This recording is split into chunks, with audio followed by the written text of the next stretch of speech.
သာသနာတော်နှစ်2563နှစ်ကောဇာတက္ကရာ1382ခုနှစ်နေုံလာဇန်12ရက်2019ခုနှစ်ဇွန်လ14ရက်တောက်ကြနေ့ရှမ်းဝရဒိတာကြီးမြေယံကုန်မြို့နယ်သာသနာရေးနဲ့ယဉ်ကျေးမှုဝန်ကြီးဌာနသာသနာတော်ထွန်းကားပြပွားရေးဦးစီးဌာနသဗ္ဗုတိရိဗိမာန်တော်အတွင်းဆင်ကျင်းပပြုလုပ်အပ်သည့်သာသနာပူဇာမြတ်မင်္ဂလာတရားအလှတော်အထုဓမ္မသဘင်ခန္ဓာ၌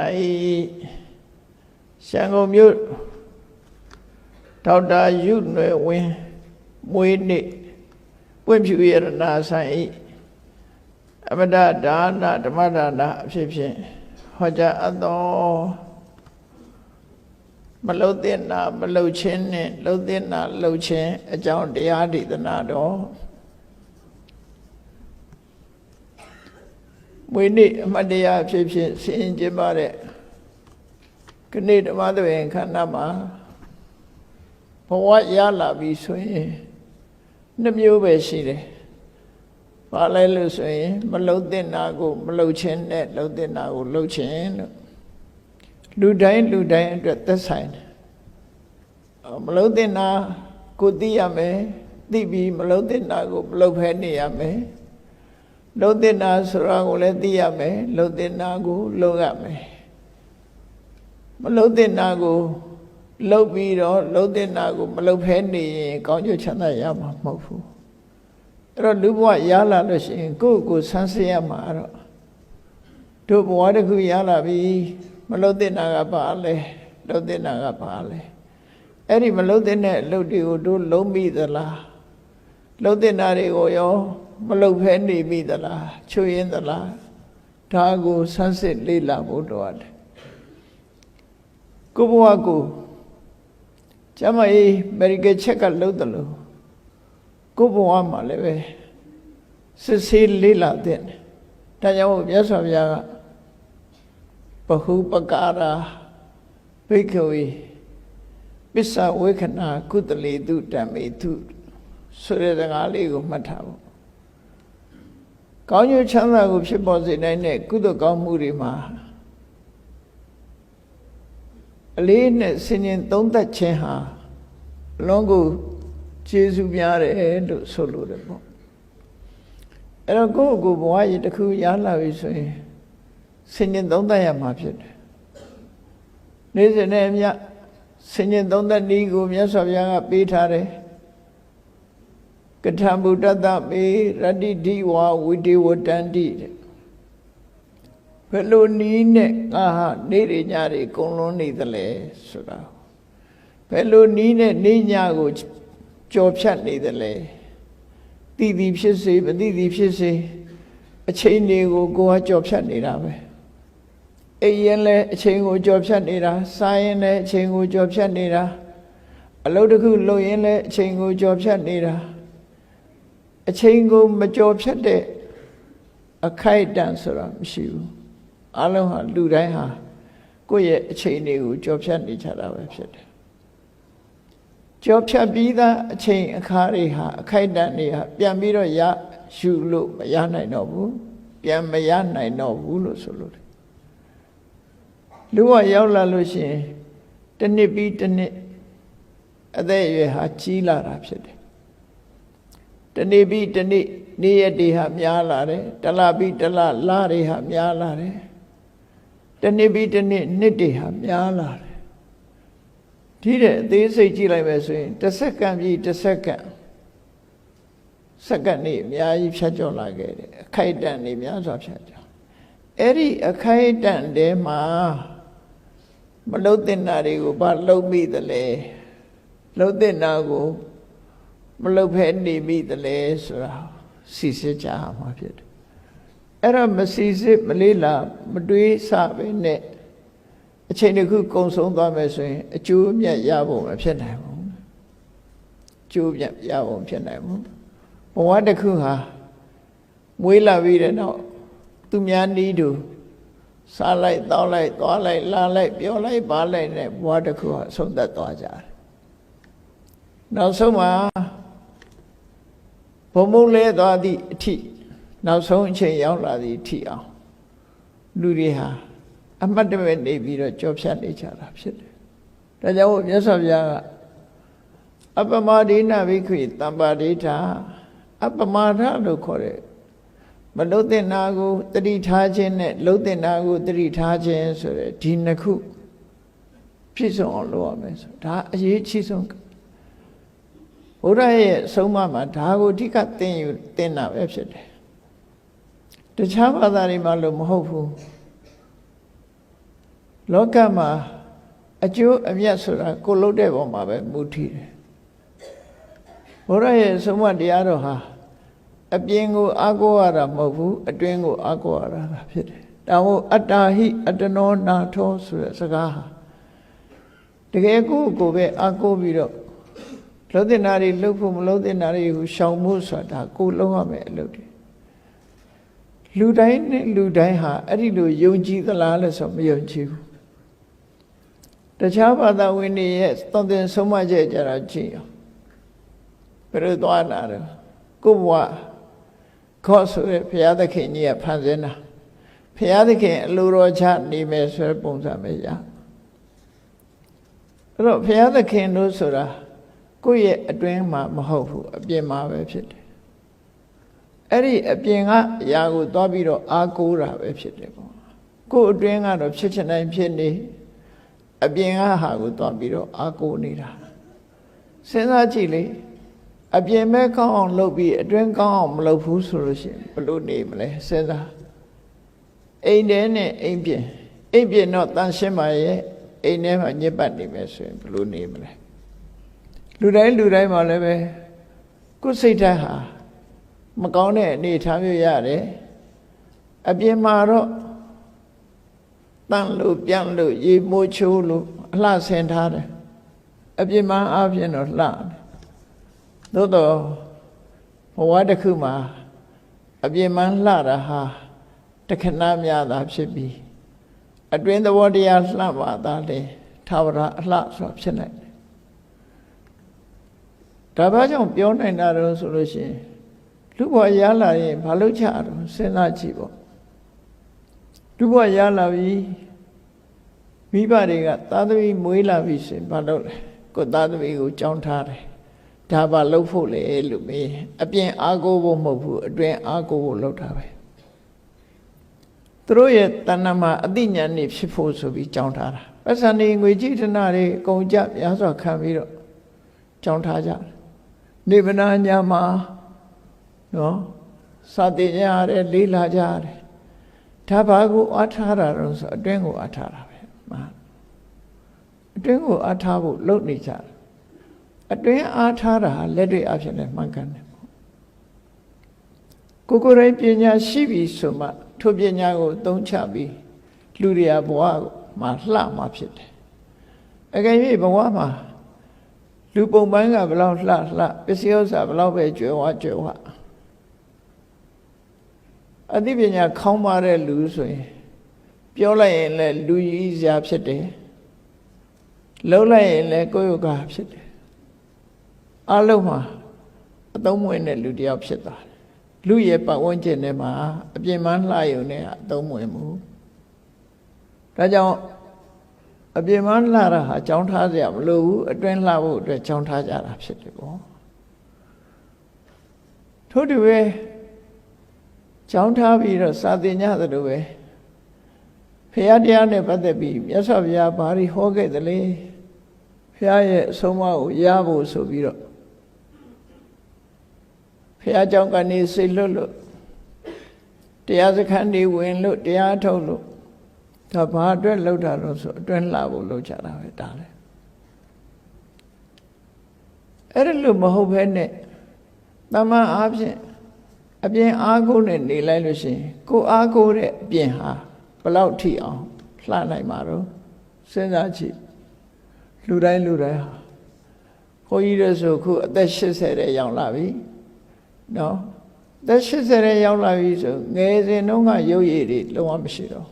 လူတိုင်းဟာအသက်ကြီးလာပြီဆိုလို့ရှိရင်ငယ်စဉ်တုန်းကအင်အားတွေမရှိတော့ဘူးငယ်စဉ်တုန်းကရုပ်ရည်တွေမရှိတော့ဘူးကိုအားကိုးပါတယ်ဆိုတဲ့အပြစ်မှန်လှမှုဟာ တနေ့ပြီးတနေ့ယိုယွင်းပျက်စီးသွားမှသာဖြစ်တယ်အာကိုထိုက်သလားမအာကိုထိုက်ဘူးအာကိုထိုက်တဲ့အရာမဟုတ်ဘူးအပြစ်မှန်အလှကအာကိုထိုက်တဲ့အရာမဟုတ်ဘူးဒါကြောင့်အတွင်းအလှကိုအာကိုထိုက်တာဖြစ်သောကြောင့်တနေ့ပြီးတနေ့အသိပညာတွေတိုးတက်အောင်ကိုကျင့်တရားတွေကောင်းတဲ့ကောင်းအောင်ကြိုးစားအထောက်ကြမြတ်စွာဘုရားဟောတာအဲ့ဒါပဲအဓိကထားဟောတာဘာလဲလို့ဆိုရင်မလှုပ်တဲ့နာကိုမလှုပ်ခြင်းနဲ့လှုပ်တဲ့နာကိုလှုပ်ခြင်းဒီနှစ်ခုပဲဒါဖြင့်မလှုပ်တဲ့နာဆိုတာဘာတွေတုံးဆိုရင်အလိုဘုရားဝတ္တဝိနည်းသိကြတဲ့အတိုင်းမလှုပ်တဲ့မှုဆိုတဲ့အရာဟာခုနတည်းပဲဆိုသွားတယ်ပါဏာတိပါတာဝေရမဏိသိက္ခာပဒံသမာဓိယသူများတဲ့ကိုတတ်ခြင်းမှာရှောင်းပါတယ်ဆိုတော့သူများတဲ့ကိုတတ်တာဟာမလှုပ်တဲ့ဘူးဆိုတဲ့အဓိပ္ပာယ်ရတယ်မလှုပ်တဲ့ဘူးမလှုပ်တဲ့နာကိုမလှုပ်ရအောင်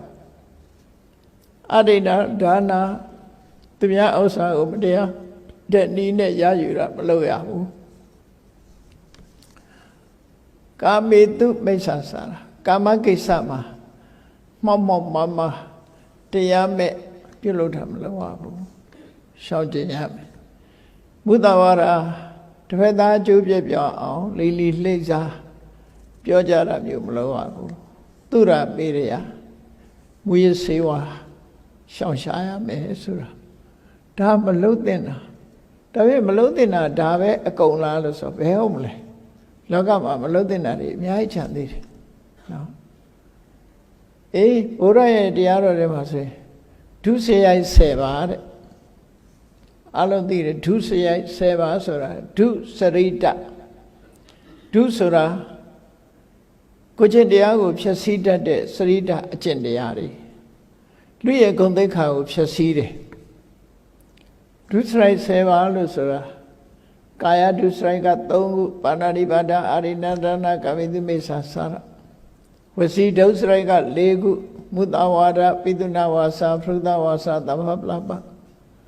မနောဒုစရိုက်က3ခုအဘိဓါပြပါဒမိစ္ဆာဒိဋ္ဌိလို့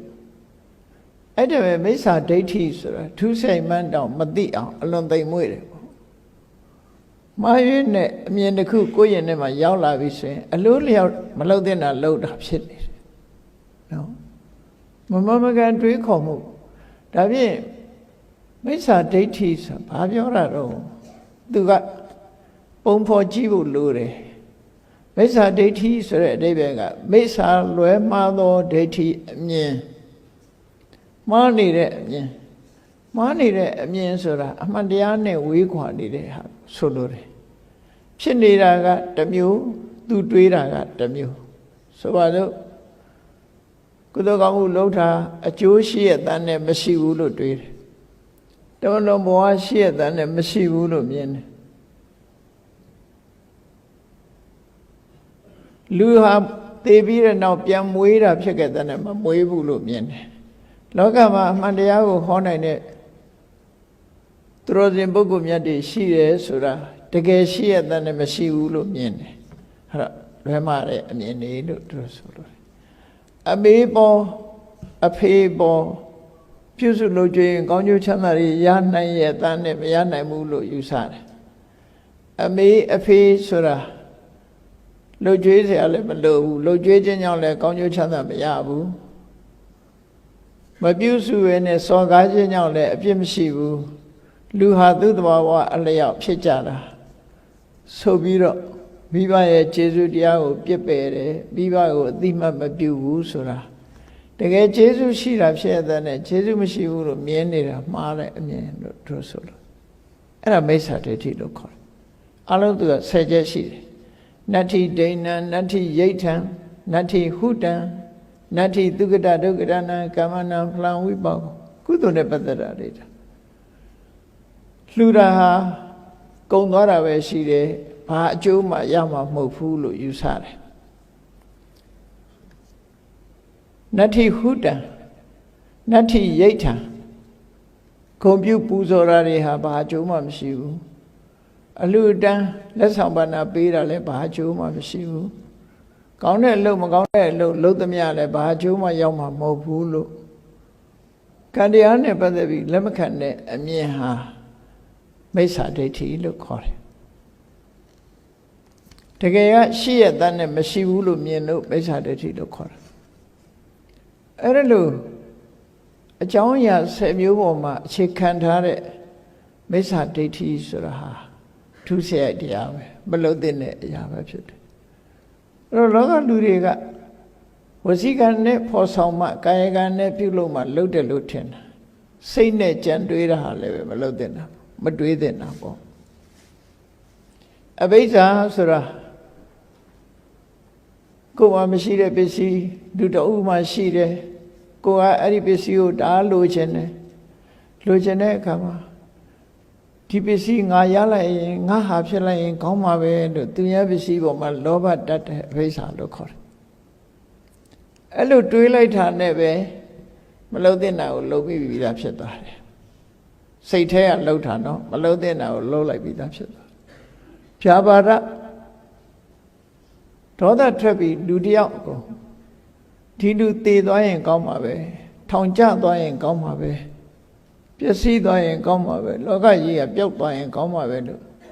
တွေးလိုက်မိတာဟာမတွေးတဲ့နာမလုပ်တဲ့နာကိုလှုပ်လိုက်တာဖြစ်လို့စိတ်ကူးယုံနဲ့ပဲအပြစ်ရှိတဲ့ဟာဖြစ်တယ်ဒါကြောင့်မို့မနောကံလို့ခေါ်တာနော်အဘိဇ္ဇာပြပါဒမိစ္ဆာဒိဋ္ဌိမကောင်းတဲ့ဘက်ကမလုပ်တဲ့နာဟာဒုစရိုက်10ပါးတဲ့အဲ့ဒီဒုစရိုက်10ပါးကိုပဲထပ်ပြီးတော့တိုးချဲ့လို့ရသေးတယ်ကိုယ်တိုင်ဒုစရိုက်တွေကိုပြုလုပ်တာကတစ်ခုဒုစရိုက်အလုပ်တွေကိုချီးမွမ်းပြောကြားတာကတစ်ခုဒုစရိုက်အလုပ်တွေလုပ်တာကိုသဘောတူခြေနှက်နေတာကတစ်ခုသူများကိုမလုပ်လို့အောင်တိုက်တွန်းနှိုးဆော်နေတာတစ်ခုကိုယ်တိုင်လုပ်တယ်သူများကိုတိုက်တွန်းတယ်ဒုစရိုက်ရဲ့အကျိုးတရားကိုချီးမွမ်းတယ်နော်မသိမသာသဘောတူနေတယ်အဲ့တော့ဒုစရိုက်ဟာ40ဖြစ်မသွားဘူးလားအဲ့ဒီ4ချက်ကိုယ်တိုင်တိုက်တွန်းချီးမွမ်းစိတ်တူအဲ့ဒီ4ခုနဲ့မြောက်လိုက်လို့ရှိရင်ဒုစရိုက်10ပါးသည့်ဒုစရိုက်40ဖြစ်သွားတယ်ဒါမလို့တဲ့နောက်တိုးချဲ့ပြီးတော့ခြေတာတမန်အခြေခံအဖြစ်မလို့တဲ့နာဒါကုန်ပြီလားလို့ဆိုအများကြီးရှိသေးတယ်အများကြီးရှိသေးတယ်ရဟန်းဘဝကူးပြောင်းလိုက်ပြီဆိုရင်မလို့တဲ့နာတွေပိုးလာတယ်ဥပုသ်ဆောင်လိုက်ပြီဆိုရင်လည်းမလို့တဲ့နာတွေပိုးလာအောင်မယ်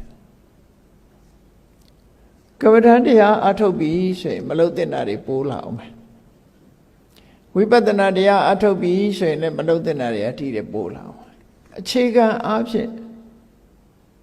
ငါးပါးသီလဒုစရိုက်10ပါးဒုစရိုက်40အဲ့ဒါတွေဟာအခြေခံအကြံဉာဏ်အားဖြင့်မလို့တဲ့နာတွေအဲ့ဒီမလို့တဲ့နာတွေကိုရှောင်ရှားပြီး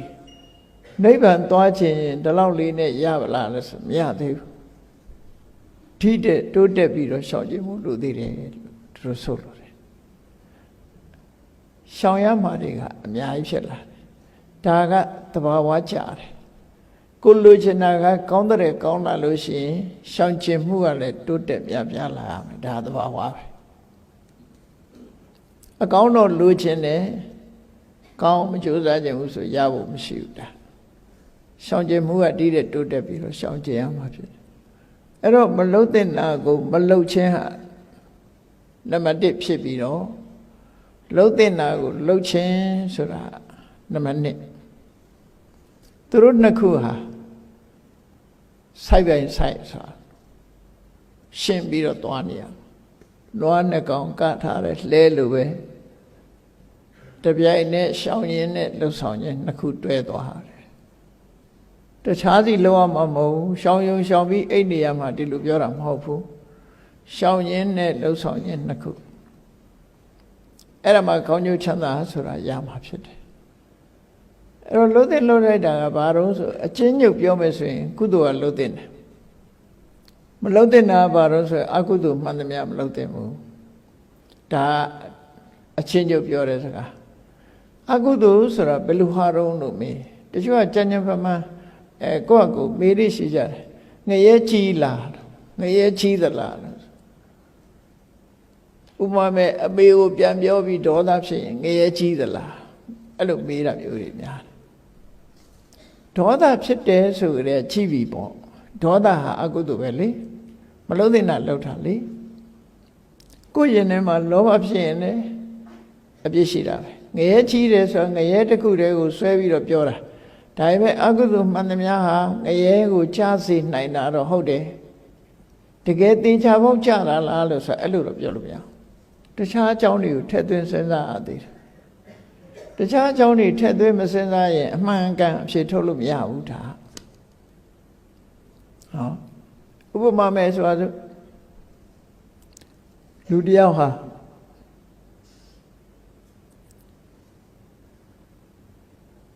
မိုးလေဝသမမှန်ကန်တဲ့အချိန်ပိုးတဲ့လေတဲ့သွားလို့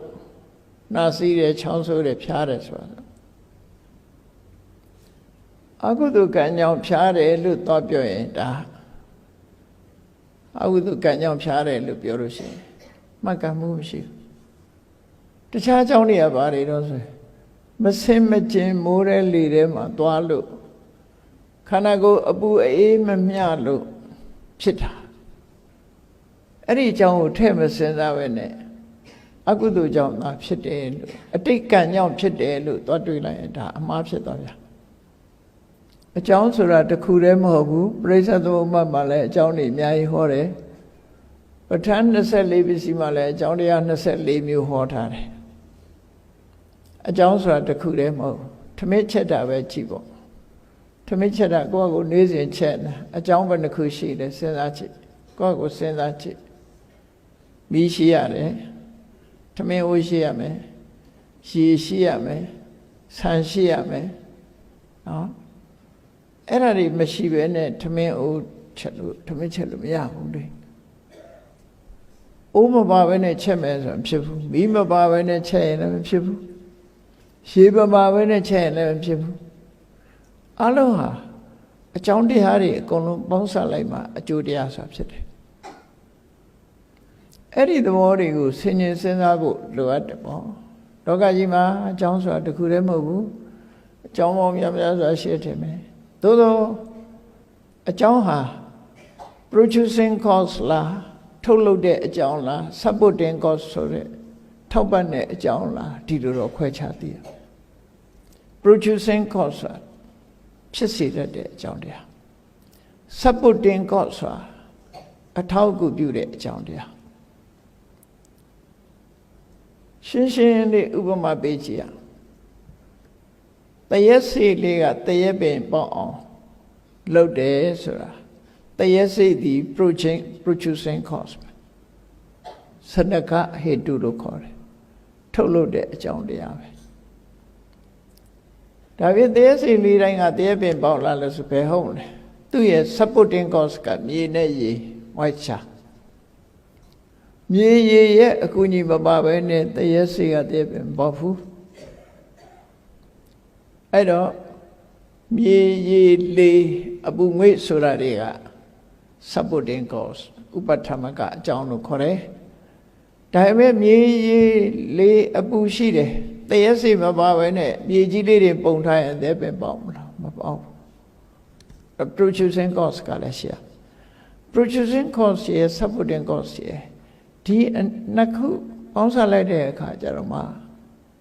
အကျိုးတရားတစ်ခုဆိုတာဖြစ်တယ်ဘယ်နေရာပဲဖြစ်ဖြစ်ဆင်ញင်တုံတရားရှိရမယ်လူမှလည်းပဲထို့တူပဲဘဝခရီးမှာမွေးလာတယ်လူတွေကဘဝမှာမွေးလာတယ်အကြောင်းတစ်ခုတည်းနဲ့မွေးတာမဟုတ်ဘူးကံဒီ producing cause ပဲအမေဖေက supporting cause ပဲအမေဖေမပါဘဲနဲ့လူဘဝရဖို့ခက်တယ်လေအမေဖေကိုအမိပြုပြီးတော့လူဘဝရကြတယ်အချမ်းမြင်ကြည့်လိုက်ရင်အမေဖေကမြေရေအပူလေးဆိုတဲ့supporting cause တွေပဲကုကြီးပေးတာ producing cause ကကံတရားမပါဘဲနဲ့အမေဖေကကလေးတယောက်ကိုမွေးမပေးနိုင်ဘူး ဝိမေနဒါကြောင့်မို့ဒီနှစ်ခုပေါင်းဆက်တာပေါင်းဆက်လိုက်တဲ့အခါကျတော့မှအကြောင်းတစ်ခုအကျိုးတစ်ခုဟာရလာတယ်လို့အဲ့လိုရလာတဲ့အကျိုးတရားတစ်ခုကိုထိမ့်သိမ်းဆောက်ရှောက်ပြီးတော့ဘဝကောင်းအောင်ကိုယ့်ကိုပြုပြင်ထိမ့်သိမ်းသွားဖို့ဆိုတာလေအမှန်တမ်းအရေးကြီးတယ်ဒါပြုပြင်ထိမ့်သိမ်းမှုမရှိဘူးဆိုလို့ရှိရင်လူတယောက်ဟာဒုက္ခရောက်မှာလူဖြစ်တာချင်းတော့တူတယ်နေခြင်းသူတို့နေတယ်လှုပ်ချင်တာတွေလှုပ်တယ်မလှုပ်တဲ့နာကိုမရှောင်ဘူးလှုပ်တဲ့နာလည်းမလှုပ်ဘူးဆိုတဲ့လူတယောက်ဟာလူဘဝဘယ်လိုပဲရလာတော့လဲကြီးပွားတိုးတက်မှုဆိုတဲ့အခြေအနေကောင်းတစ်ခုသူပဲနည်းနည်းမှမရဘူးဒါထင်ရှားတယ်လေထင်ရှားတယ်အဲ့တော့ကြီးပွားတိုးတက်မှုမရနိုင်အဲ့တော့မြတ်စွာဘုရားဟောတာလေအကြောင်းနဲ့အကျိုးပဲဟောတာဘုရားဒါကြောင့်ဘုရားရဲ့ဝါဒဟာကိုးကွယ်ရတဲ့ religion ဆိုတာမဟုတ်ဘူးခံယူသိအောင်လုပ်ပြီးကျင့်သုံးလိုက်နိုင်ရမယ်အရာသာဖြစ်တယ်ကျင့်သုံးလိုက်နိုင်ရမယ်ဆိုတာဘာလို့မလုပ်တဲ့နာကိုမလုပ်ခြင်းလုပ်တဲ့နာကိုလုပ်ခြင်းဒါကျင့်သုံးခြင်းပဲသိအောင်လုပ်ရမှာဘာလို့မလုပ်တဲ့နာနဲ့လုပ်တဲ့နာဒီနှစ်ခုသိအောင်သိအောင်လုပ်ပြီးရင်လောကဆောင်မှုကမလုပ်တဲ့နာကိုရှောင်ခြင်းလုပ်တဲ့နာကိုလုပ်ခြင်းအဲ့ဒီလိုသွားရမှာလူဘဝရလာပြီဆိုရင်အဲ့ဒီအနေထားတစ်ခုတော့လူတွေကမွေးနေ့နဲ့လှုပ်ကြတယ်မွေးနေ့လှုပ်တဲ့အခါမှာအမျိုးစုံလှုပ်ကြတယ်လေတကယ်ချင်းပေါင်းတဲ့နေကျွေးမွေးပြီးတော့အနောက်တိုင်းကအယူဆတွေလွှမ်းမိုးနေတဲ့လွှမ်းမိုးခြင်းကိုခံရတဲ့နောက်တိုင်းရင်ကျေးမှုကိုအားကြနေတဲ့မြန်မာလူမျိုးတွေကကိုရှိတဲ့အသိဉာဏ်ကိုအားကြမှုနည်းတယ်အနောက်တိုင်းကိုအားကြတယ်အားကြတဲ့အခါကျတော့ Happy birthday to you လောက်ကြတာပြန်တာပေါ့အဲ့ Happy birthday လို့ပြောလိုက်တာနဲ့အဲ့ဒီလူက happy ဖြစ်သွားလားနော်စဉ်းစားစရာကခဏတစ်ပြုတ်တော့သူစီသွားပြီးတော့ Happy birthday လုံးလို့ရတာပေါ့ခဏတစ်ပြုတ်တော့ခဏတစ်ပြုတ်တော့သူဟာပျော်ရွှင်မှုဆိုတာခဏတစ်ပြုတ်လေးတော့ရတယ်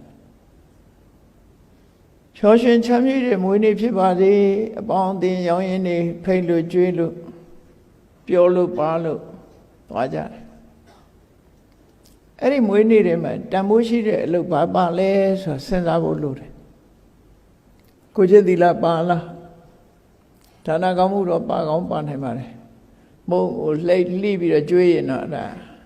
ဒါနတော့ဖြစ်တာပေါ့နော်ဘာသာရေးကိတ်ပြီးလှိကျွေးလိုက်လို့ရှင်ဒါနတော့ဖြစ်တယ်တော့ပြင်ကိုကျင့်သီလပါလားပါကြမှာပါမယ်အဲ့ကြတဲ့မှာရက်သေးစားတောက်စားမှုတွေတို့အပျော်လွန်တာတွေတို့ဖြစ်လာပြန်ပုံပြင်လေးတစ်ခုရှိတယ်ကလေးတယောက်ကမွေးနေ့သူ့ရဲ့မွေးနေ့ပွဲမှာသူ့မိဘရဲ့စီကိုမွေးနေ့လက်ဆောင်အဖြစ်သူကတောင်းတယ်ဘာတောင်းလို့ဆိုရင်သူဘာလုပ်ကြည့်နေမပြောနဲ့မတားမြစ်နဲ့သူ့ကိုလုံးဝမဟန်တာရဘူးသူလှုပ်ချင်တာသူလှုပ်မယ်မိဘတွေကလည်းမိုက်မဲနဲ့သဘောတူလိုက်တယ်အဲ့ဒါငါသားလေးမွေးနေ့အကောင်းဆုံးမွေးနေ့လက်ဆောင်ဆိုပြီးမိဘတွေကအဲ့ဒါကိုသဘောတူလိုက်တယ်အပေါ်ယူထိုးတာပေါ့နော်သဘောတူထားတယ်သဘောတူထားတဲ့အရာတစ်ခုပြောခွင့်မရှိဘူးလေဘာလို့တုံးဆိုအဲ့ဒီကလေးကသူ့မွေးနေ့ရောက်လာတဲ့အခါမှာတနေ့ကုန်ရေချိုးတယ်ရေထဲမှာတိုင်ပင်ထိုးချတယ်သူလုံးချင်တာတွေလောက်တယ်မိဘတွေကကြည်နေဘာပြောလို့မရပြောရေးဆိုခွင့်သူတို့ပိတ်သွားအဲ့ဒီနေ့ချမ်းတုံလာသည်ထီအောင်ရေချိုးတယ်ရေချိုးပြီးချမ်းတဲ့အခါကျတော့ချင်းသီးတွေစားတယ်တကယ်ချင်းပေါင်းသိနေနဲ့တစ်ပင်ပေါ်တက်တဲ့တစ်ကိုင်းကျိုးကြလက်ကျိုးသွားတယ်မိဘတွေကမတောင်း ခွေးတကောင်ရန်ကုန်မှာပေါ်နေတဲ့ခွေးတွေလို့ဟာသွားရိုက်တယ်ရိုက်တော့ခွေးကြိုက်ခံရတယ်ခွေးကြိုက်ခံရတယ်တော့ခွေးယူကြိုက်ရင်တော့ rabies ဆိုတဲ့ virus နဲ့တွေ့သွားရင်တော့မသက်သာဘူးပေါ့နော်ခွေးကြိုက်တဲ့ထီအောင်သူကရိုက်တယ်မိဘတွေကလည်းကြည်နေပြောရေးဆိုခွင့်ပိတ်သွားတာမွေးနေ့မှာလှုပ်ချင်အောင်လှုပ်မယ်ဆိုတဲ့ခံယူချက်သဘောတူညီချက်ရတာသူအကုန်လှုပ်တာအကုန်လှုပ်မွေးနေ့ညနေပိုင်းရောက်တဲ့အခါကျတော့အဖျားတက်ဖြားတက်ပြီးတော့ဆေးရုံပို့လိုက်ရတယ်ဖြားလာပြီးဆေးရုံပို့လိုက်ရတယ်ခွေးလဲကြိုက်ခါရတယ်တစ်ပင်မောလဲလိမ့်ကြလို့လက်ကျိုးတယ်ရေချိုးလို့အေးပတ်တယ်ချင်းသီးတွေစားလို့ဖြားတယ်အကုန်လုံးပြီးဒီကလေးဟာညနေရောက်တဲ့အခါကျမထနိုင်တော့ဘူးဆေးရုံပို့လိုက်ရတယ်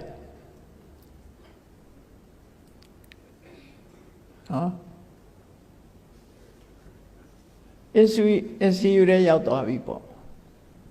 မိဘတွေကအဲ့ချိန်ထိအောင်သူပြောရေးဆိုခွင့်မရှိတော့ပို့တော့ပေးလိုက်နောက်တရက်ကျတော့အနည်းငယ်တက်တာလာတဲ့အခါမှာဒီကလေးကပဲပြန်ပြီးတော့သူ့မိဘတွေကိုပြောတယ်မေမေတို့ဖေဖေတို့နောက်ဒီမွေးနေ့လက်ဆောင်မျိုးမပေးပါနဲ့တော့အဲ့တော့ကနေခေဟာအဲ့ဒါမျိုးဖြစ်နေတယ်လို့ပြောရမှာဖြစ်တယ်လှုပ်ချင်ရလှုပ်တာကိုပဲပါတရေပါတီအဖြစ်သတ်မှတ်ပေးထားမယ်ဆိုရင်တော့ကောင်းကျိုးချမ်းသာရနိုင်တဲ့မွေးနေ့မျိုးမဖြစ်နိုင်ဘူးတဲ့မွေးနေ့မှာဘာတွေကောင်းညမပြေမှာတော့ဘာသာတရားကိုလေးစားမြတ်နိုးတဲ့ပုဂ္ဂိုလ်အချို့ကမွေးနေ့မှာတတ်တလွတ်စားမယ်အဲ့တော့တတ်တလွတ်စားတယ်ဆိုတာရည်ရွယ်ချက်တစ်ခုတော့ရှိရတယ်တတ်တလွတ်မစားရင်အသားစားရင်အပြစ်ရှိတယ်ဆိုတော့ရည်ရွယ်ချက်နဲ့စားရင်မမှန်မြန်ဘူးမမှန်ဘူးတချို့ကအဲ့လိုထင်တယ်သူများအသက်ဒီပါနေတာကိုစားရင်ဒါခုမှပေါ်တဲ့ဝါဒမဟုတ်ဘူး Chinese စဉ်အရဆိုရင် 50-50 ပဲတတ်သူကတဝက်စားသူကတဝက်ဒါ Chinese စဉ်မြတ်စွာဘုရားရဲ့ဝါဒအဆုံးအမမှာဒီတိုင်းမရှိဘူးမြတ်စွာဘုရားဘာကြောင့်လို့ဆိုရင် intention မပါရင်အကုသိုလ်တို့ကုသိုလ်တို့ဖြစ်တာမဟုတ်ဘူးလေ intention မပါဘဲနဲ့ဖြစ်တယ်ဆိုရင်ပြောစရာတွေအများကြီးပဲဒါလေးတစ်ခုတည်းမပြောနဲ့လေသေဖဏစေရရောဘာလုပ်မလဲပဇာကစားတာတော့မဟုတ်ဘူးသေဖဏသေအိတ်ကိုင်းတယ်သေဂျာကင်အင်ကြီးဝတ်တယ်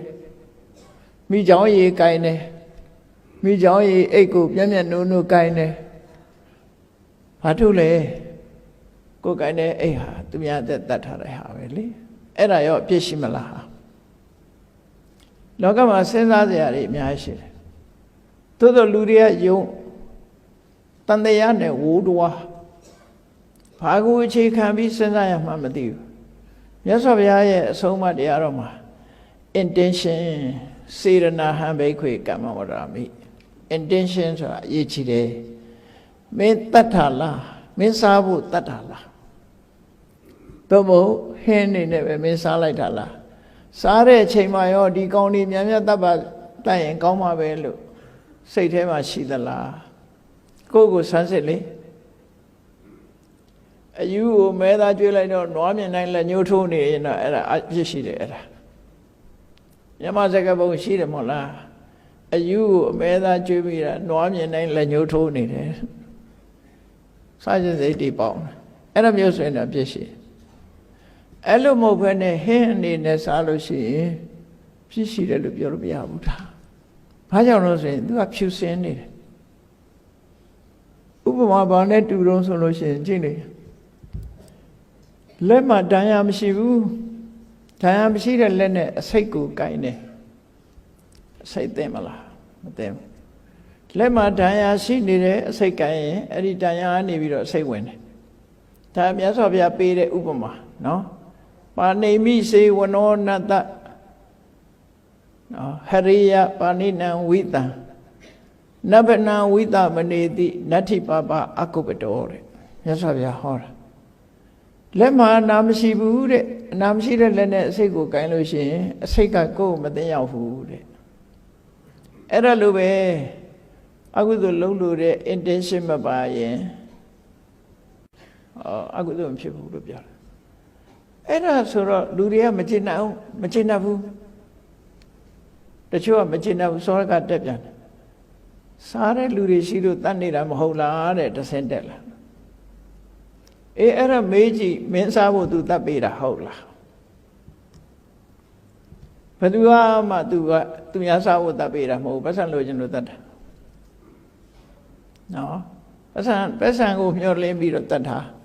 လူတွေစားကြပါစေဆိုတဲ့စေရနာနဲ့တတ်ပေးတာမဟုတ်ဘူးလေကိုယ့်အတွက်တတ်တာမဟုတ်ဘူးဒါကြောင့်ယဟန်တွေကြတော့မြတ်စွာဘုရားကိုယ့်အတွက်တတ်တယ်လို့ကိုယ်တိုင်မြင်ရင်သရင်ကြားရင်တန်တရားရှင်မစားနဲ့လို့ခေါ်တာတတ်တယ်ပါအစွန်းသုံးပါးလို့ခေါ်တယ်ကိုယ့်အတွက်တတ်တယ်ဥပမာဘုန်းကြီးယဟန်တွေကြွလာတယ်ဆိုရင်ဒီတောရွာမှာအသားသေးဆိုတာမရှိဘူးအဲ့ဒီကြတော့ကြက်သားတွေဝက်သားတွေချက်လာတာတွေ့တော့ဟာငါတို့အတွက်မြန်တတ်တာလားဆိုအဲ့ဒါဆိုမစားနဲ့ကိုယ့်အတွက်ရည်ညွှန်းပြီးတော့တတ်တယ်လို့တန်တရားရှိမစားနဲ့တော့ဘုတတ်တယ်လို့သတင်းကြားတယ်ဘုန်းကြီးတွေကြွလာမှမို့ဝက်တကောင်တတ်လိုက်တယ်လို့သတင်းကြားမစားနဲ့မစားကောင်းဘူးတဲ့အဲ့ဒါကိုယ့်ကိုအကြောင်းပြုတ်လာကိုယ့်ကိုဗဟိုပြုတ်တာဖြစ်တယ်အဲ့မျိုးဆိုရင်တော့ရှောင်ခိုင်းတယ်များဆိုအဲ့ဒီလိုမဟုတ်ဘဲနဲ့ကိုယ်နဲ့ဘာမှမပတ်သက်ဖက်နဲ့ဒီ50-50တတ်တဲ့လူခံရတယ်လို့စားတဲ့လူလည်းခံရမယ်ဆိုရင်တရားမျှတမှုရှိပါမလားမရှိဘူး50-50တဲ့သူတို့ဘာကြောင့်မမျှတသလဲဆိုရင်တတ်တဲ့စိတ်နဲ့စားတဲ့စိတ်တူလားဒါပဲစဉ်းစားကြည့်ပါလူတယောက်ဟာတိရစ္ဆာန်တစ်ကောင်ကိုတတ်နေတာနဲ့ထိုတိရစ္ဆာန်တစ်ကောင်အသားစားတဲ့စိတ်ချင်းဟာတူလားမတူလားမတမကွဲပြားခြားနာတယ်လေကွဲပြားခြားနာတယ်အဲ့တော့စားရုံနဲ့အပြည့်မရှိဘူးသူတို့ဆိုလို့တယ်ပေါ့အေးစားရုံနဲ့အပြည့်မရှိဘူးဆိုရယ်စားယုံလို့ပြောတဲ့စကားပြင်မှာနောက်လည်းပဲငါအတွက်ပဇွန်ဒုတ်တိလှုပ်ပေးပါလို့ဆိုရင်တော့အပြည့်ရှိတယ်အဲ့ဒါဟိုတယ်သွားပြီးဒီအကောင်တို့လက်ညှိုးထွေးရင်ဒါအပြည့်ရှိတယ်ဒါတော့မေးမနေနဲ့အဲ့ဒါတော့အပြည့်ရှိတယ်ခုခေတ်မှာတော်ကြောက်စရာကောင်းခက်မိတယ်လို့ထင်ပြီးတော့လက်လက်ဆက်ဆက်တယ်အေးသိရင်လည်းလက်လက်ဆက်ဆက်သိမှာခုခေတ်လက်လက်ဆက်ဆက်စားပြီးလက်လက်ဆက်ဆက်သိခြင်းလို့နဲ့ဒူတယ်ကြည့်ရတာဟိုတယ်တွေမှာကဲကိုလက်လက်ဆက်ဆက်ပါပဲဟုတ်ပါတယ်သေတာလဲတကယ်ကိုလက်လက်ဆက်ဆက်ကြီးတွေပါပဲအဲ့ဒါလို့ဟာမျိုးတွေဟာဘုရားဘာသာနိုင်ငံမှာဖြစ်လာတာအခြေအနေကောင်းတဲ့အနေအထားမဟုတ်ဘူးမရှိသင့်ဘူးပေါ့ဘုရားဘာသာမဟုတ်တဲ့ပုဂ္ဂိုလ်တွေလုပ်ရင်တော့တစ်မျိုးပေါ့ဘုရားဘာသာဟုတ်တဲ့ပုဂ္ဂိုလ်တွေကဒီထဲမှာမပါသင့်ဘူးပေါ့ဒါကြောင့်မို့ကိုယ်ကိုယ်ပြပြခြားခြားနာနာသိဖို့လိုတယ်စာသူနဲ့တတ်သူအေးမတူညီဘူးဆိုရင်နောက်ဥပမာတစ်ခုတူတယ်လို့ပြောချင်စားသူရှိလို့တတ်တဲ့လူရှိတယ်လို့ပြောချင်တယ်ဆိုလို့ရှိရင်ကဲဆင်းကိုအစွဲလို့တတ်တယ်နော်သမင်းကိုအရေးလိုချင်လို့တတ်တယ်မရှိဘူးလားရှိတယ်စားဖို့မဟုတ်ဘူးအဲ့ဒါမိချောင်းတွေတတ်ပြီးတော့မိချောင်းရည်နဲ့အဝတ်ချုပ်တယ်အိတ်တွေပါတွေလှုပ်တယ်အဲ့ဒါတွေကိုင်းတာရောအပြစ်မရှိဘူးလားပြစ်ရှိအကုန်လုံးပြစ်ရှိရမှာလေသေဖဏစီးတယ်နွားတတ်ထားတာလေအဲ့ဒါဆင်းရဲနှခပန်းနဲ့ဆင်းတတ်ထားတာလေအဲ့ဒါအဲ့မျိုးဆိုပြစ်ရှိတယ်ဆရဏစေမင်းကြီးတို့အရှင်လန်လက်ဖြတ်ပြီးတော့ပန်းရင်တော့ကိစ္စမရှိပါဘူးအဲ့ဒါတတ်ပြီးတော့ပန်းမဲ့ဆိုရင်တော့ဒါပြစ်ရှိမှာပေါ့ဒီလိုဆိုလိုတာပေါ့အဲ့တော့လောကမှာစဉ်းစားစရာတွေအများကြီးဟုတ်ပြီနေရာတိုင်းကိုမတတ်ဖဲနဲ့စားယုံနဲ့အပြစ်ရှိမယ်ဆိုလို့ရှိရင်စဉ်းစားလမ်းပေါ်မှာကားမောင်းတယ်လမ်းလျှောက်တယ်အဲ့လမ်းပေါ်မှာကိုမမြင်ရတဲ့ပွဲစိတ်တွေကိုကားတိုက်သွားတာတွေသိတာမရှိဘူးလားကိုနင်းလို့သေသွားတဲ့ပိုးကောင်တွေရောမရှိဘူးလားအိမ်ထဲမှာတန်ရှင်းရေးလုပ်ရင်းနဲ့သေသွားတယ်မမြင်လို့ ဟင်းရွက်ချက်တယ်ဟင်းရွက်တွေမှာပိုးပါတယ်လေခုမှပိုးပေါက်လေးပါမှ organic စစ်တယ်ဆိုပြီးတော့လူတွေကပိုးပေါက်ရှာဝယ်နေတဲ့ခေတ်ရောက်လာပိုးပေါက်တာကိုပဲ organic တဲ့အဲ့ဒီ organic ဆိုတာလေကိုယ့်ကိုပဲဟိုတဏှာလို့လောက်တာတရဝတဏှာလို့မဟုတ်ဘူးအတိပ္ပယ်ကလူတွေကကိုယ့်ကိုပဲတဏှာတာလေတိရစ္ဆာန်တဏှာတာမဟုတ်ဘူးပိုးပေါက်လေးပါသည့်အတွက်ကြောင့်ဘုရားစေတော်မပါတော့ဘူးဆိုပြီးတော့ကိုယ့်ကိုပြန်လို့တဲ့အနေနဲ့လောက်ကြပြန်တာပြောစရာတွေကအများကြီးပဲစဉ်းစားကြည့်အောင်နောက်တစ်ခု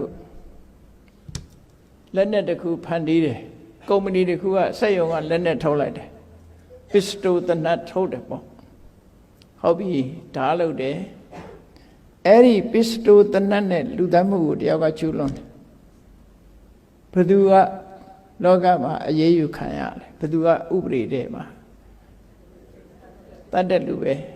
ဒါပေမဲ့ထုတ်လို့တဲ့ကောင်ရောအပြစ်ရှိတယ်ဆိုပြီးသူကဖမ်းရမှာအမှန်သူ့ဘယ်သူမှဖမ်းမှုလေအဲ့ဒါလို့ပဲစားတဲ့လူဖမ်းကြမလို့ဘူးတတ်တဲ့လူပဲဖမ်းမှာတော့စဉ်းစားစရာတွေအများကြီးဒီတခုတည်းတွေမစဉ်းစားနဲ့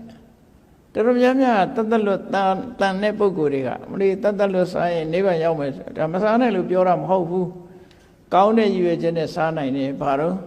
တရဝါရီအသက်ကိုမစားဘူးငဲညာတယ်ကရုဏာတရားတွေဖြစ်တယ်ဩ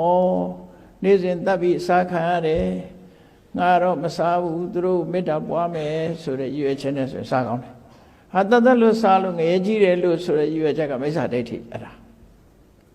မိစ္ဆာဒိဋ္ဌိပရမာဏိမဟာတာဝိသနိမဟာဝိသနိမိစ္ဆာဒိဋ္ဌိကအပြစ်ထဲမှာအကြီးဆုံးပဲလို့ဆိုလို့တယ်မှားရွေးနဲ့အမြင်တစ်ခုကအကြီးဆုံးပဲအသားစားလို့အပြစ်ရှိတယ်လို့ယူဆပြီးအသားစားရှောင်ကျဉ်တာဟာကုသိုလ်ရမယ်အစားမှားရွေးနဲ့အမြင်တစ်ခုပွေပိုက်ထားတာဖြစ်သွားတယ်အဲ့တော့ဘယ်လှုပ်လို့မိုက်ကနေအမြင်နဲ့လှုပ်ဖို့လိုအပ်တယ်လို့သူတို့ဆိုလို့တယ်နော်မိုက်ကနေအမြင်နဲ့လှုပ်ဟုတ်ပြီလောကမှာကိုယ့်ရဲ့မွေးနေ့အချိန်ခါရောက်လာပြီဆိုရင်ကောင်းတာတွေလုပ်မယ်လို့ဆိုတဲ့အခါမှာကောင်းတာတွေကဘာတွေတုံးဆိုရင်ရှောင်ကျဉ်ရမယ်ငါးပါးသီလအပြစ်တွေကိုရှောင်လိုက်တယ်ကောင်းတယ်ဒုစရိုက်တွေကိုရှောင်ပြီးတော့သူစရိုက်တရားတွေပွားများတယ်ကောင်းတယ်ကိုယ်တိုင်တိုက်တွန်းချီးမွမ်းစိတ်တူဆိုတာသူစရိုက်တရားတွေကိုလည်းပဲကိုယ်တိုင်လည်းကျင့်သုံးတယ်သူများကိုလည်းတိုက်တွန်းတယ်ချီးလဲဒီသဘောလဲတူတယ်ခွင့်လဲခွင့်ပြုတယ်ဆိုချီးမွမ်းတယ်ခွင့်ပြုတယ်ဆိုတဲ့၄ချက်နဲ့မြောက်လိုက်လို့ရှိရင်သူစရိုက်တရား40ဒါလှုပ်တဲ့လှုပ်ထိုက်တာတွေကျွယ်လှုပ်တဲ့နာလှုပ်ဒါဟာလှုပ်တဲ့နာကုန်ပြီလားလို့ဆိုအခြေခံအဖြစ်လှုပ်တဲ့နာလို့ပဲပြောအောင်မယ်ဘုရားဘာသာမှာဒီလောက်ကလေးကကျင့်စဉ်ကအရေးကြီးဆုံးကျင့်စဉ်မဟုတ်ဘူးဘုရားဘာသာမှာနော် beginner just for beginner ဒါလေဒီလောက်တော့မရောက်တဲ့လူတွေအများကြီး beginner တော့မစနိုင်ဘူးလေဘုရားဘာသာဖြစ်တော့လည်း beginner လေးကိုမစနိုင်ဘူး beginner တွေလမ်းဆုံးနေတဲ့လူတွေအများကြီးပဲအဲ့တော့နိဗ္ဗာန်ရောက်ချင်တယ်ဝိပဿနာတရားထုတ်မယ်ဆိုဒီတွေတိုးတက်ပြီးလောရမယ်လို့တွေအများကြီးဖြစ်လာမှန်ကန်တဲ့အမြင်နဲ့ငါသူတစ်ပါးယောက်ျားမိန်းမဆိုတဲ့အမြင်ကိုဖြောင်းမယ်ငါဆိုတာမရှိဘူးယုံနာနှစ်ပါးသာရှိတယ်ယောက်ျားမိန်းမမျိုးသားမျိုးသမီးခွဲခြားတာဟာလည်းပေါ်ရန်ပညာအနေနဲ့သာခွဲခြားတာသူလည်းယုံနာနှစ်ပါးငါလည်းယုံနာနှစ်ပါးနော်ယုံနာနှစ်ခုပေါင်းစပ်ထားတဲ့အရာသာဖြစ်တယ်ဆိုတဲ့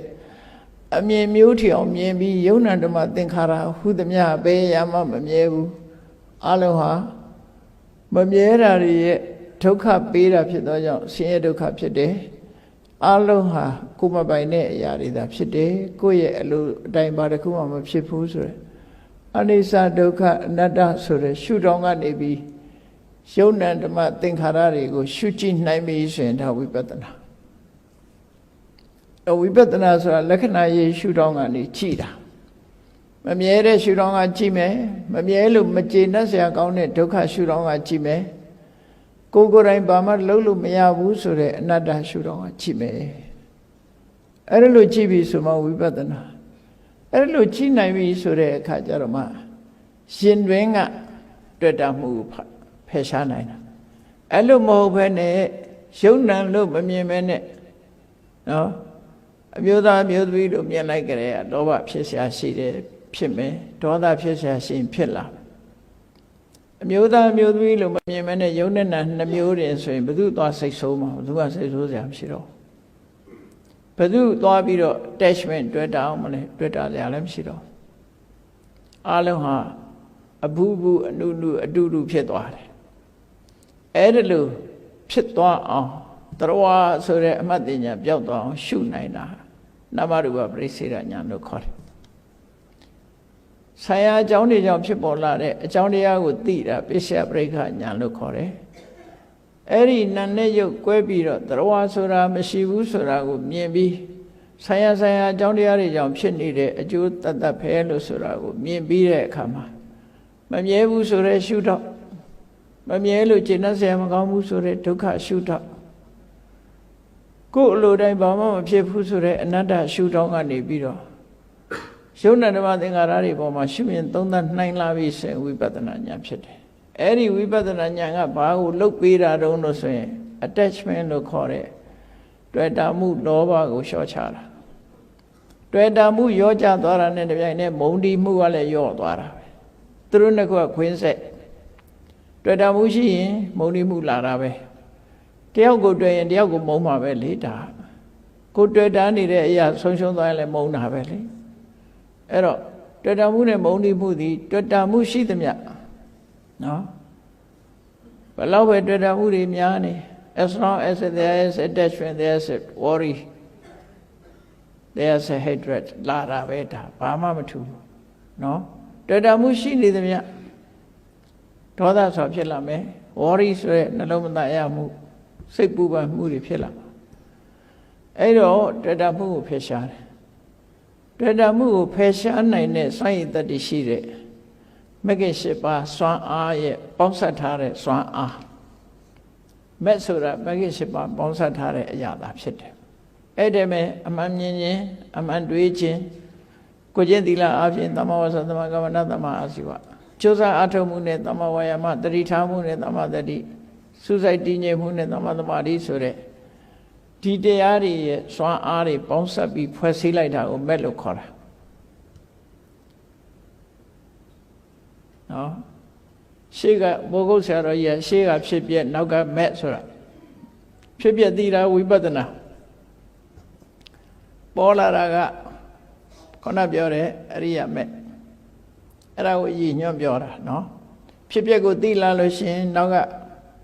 အဲ့ဒီတွေ့တာမှုတွေကိုဖယ်ရှားပြနိုင်တဲ့မက်ဆိုတဲ့စွမ်းရည်တတ္တိပြည့်တဲ့ဒီရှစ်မျိုးပေါင်းထားတဲ့ပူးပေါင်းတဲ့အင်အားပေါ့ collective strength ဆိုတာအဲ့ဒါဘယ်အရာပဲဖြစ်ဖြစ်ပေါင်းစပ်ထားလို့ရှိရင်အင်အားဖြစ်တယ်တခုတည်းဆိုအင်အားမဖြစ်ဘူးဒီရှစ်ခုပေါင်းစပ်လိုက်တာ collective strength ပဲဒါအတူတူပဲနေရာတကာတိုင်းပဲနိုင်ငံရေးစကားပြောမှ collective strength မဟုတ်ဘူးနော်တဘာဝတရားမှာလည်း collective strength ပဲ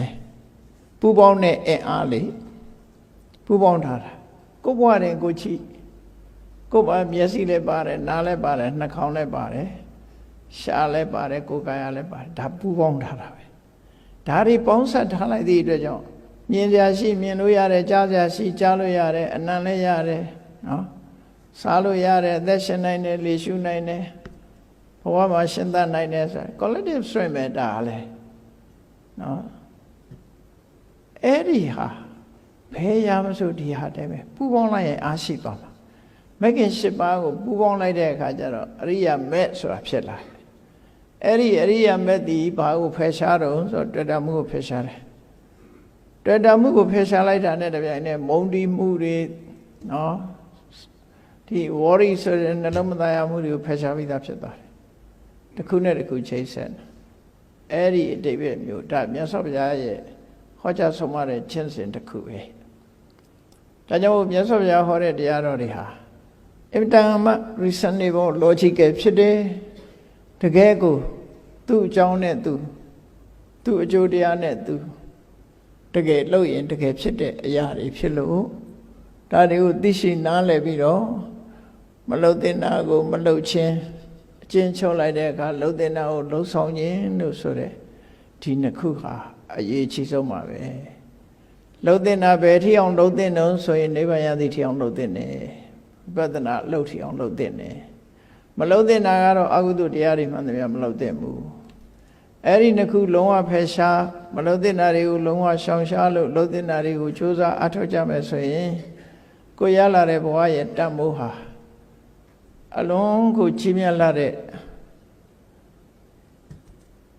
တန်ဖိုးကြီးတစ်ခုကိုလူဘဝရဲ့တန်ဖိုးကြီးကိုရရှိလာကြမှာဖြစ်ပါတယ်တရားချစ်ခင်သူတော်စင်ပြိဿပေါင်းတို့မြတ်ဗုဒ္ဓရဲ့အဆုံးအမဖြစ်တဲ့မလှုပ်တဲ့နာကိုမလှုပ်ခြင်းလှုပ်တဲ့နာကိုလှုပ်ခြင်းလို့ဆိုတဲ့ဒီဆုံးမစကားနှစ်ရပ်ကိုလက်တွေ့ကြကြပေါင်းစပ်ပြီးကျင့်သုံးလိုက်နာကြမယ်ဆိုရင်မိမိတို့မဖြစ်ချင်တဲ့တန်တရားဝဆဲထဲမှာဖန်တလဲလဲအိုရခြင်းဖန်တလဲလဲနားရခြင်းဖန်တလဲလဲသိရခြင်း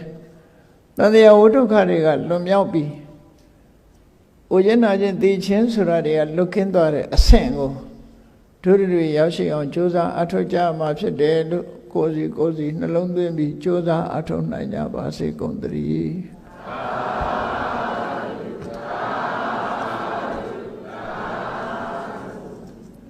မေတ္တာပို့ရအောင်တတ္တဝါများစွာ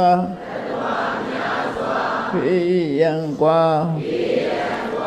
ချမ်းသာကြပါစေတတ္တဝါများစွာဖေးရန်กว่าချမ်းသာကြပါစေမေတ္တာရေချမ်းသုံးငါဖြံငြိမ်းချမ်းကြပါစေမေတ္တာရေချမ်းသုံးငါဖြံငြိမ်းချမ်းကြပါစေပဲရှိချမ်းသာစိတ်ချမ်းသာလူရဆန္ဒပြေပါစေပဲရှိချမ်းသာစိတ်ချမ်းသာလူရဆန္ဒပြေပါစေဓမ္မောတရံပိဝိတဝါနဝိသသဗ္ဗိတမုဟတာအာဇရဝရတိတိဘာဝနိဗ္ဗာနံယန္တုတာရောဓမ္မောတရံလောဘဒေါသမောဟစိတ်တော်ကင်းပြောက်ကြည်တရားစေကိုပိဝိတဝါဝန္တာရှင်ပြတောက်ကြရနာကြရကုန်သောကြောင့်ဝိသသဗ္ဗိပုစာညနောကိလေသာဆေယတောဟုသမျှတို့သည်သမုဟတပိကြဘက်တွင်ရေမတင်တဲ့ကဲ့သို့ကိစ္စလွင်ပြောင်းပြီးမရောက်အောင်ပဲဖြောင်းအကုန်သည်ဟွန်တုစင်စစ်မသိဖြစ်ကြပါစေကုန်သတည်းအစရမရံအိုခြင်းလဲကွာနာခြင်းလဲကင်းသိခြင်းလဲရှင်းထသောတိတိဘောင်ကိလေသာဟုပုခတိကိဉ္စီယာအစစ်ဖြစ်ပေထသောနိဗ္ဗာန်နိဗ္ဗာန်ဟုခေါ်အေးမြတော်သော